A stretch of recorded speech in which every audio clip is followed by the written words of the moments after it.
Si Bantugan ay isang magiting diri sa epektong bayan. Daranggan sa mga ranaw, siya ay kilala sa kanyang nahil. Bombay dahil sa mga pananolo niyang mga digma at labanan.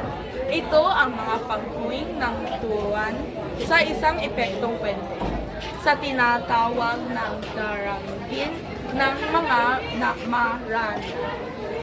Ang mga pangunahing suliranin sa epikong Prinsipe Bantugan ay ang pag-iingit ni Haring Madali, pagkamatay ni Bantugan sa pintuan ng ibang kaharian at pag-atake ng mga kaaway sa Bumbaran. Naranasan ni Bantugan ang katiwalian ni Haring Madali. Nasangkot din siya sa maraming digmaan laban sa mga kaaway ng Bumbaran.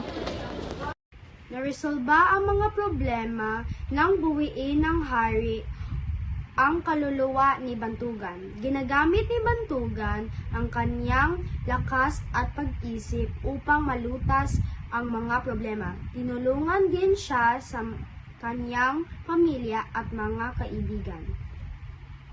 Ang muling pagkabuhay, pag-apit sa hukbo ni Haring Lucio at ang pagpapakasal sa mga prinsesa. Nagtagumpay si Bantugan sa kaniyang mga laban, napanatili niya ang kalinisan sa kaniyang bansa.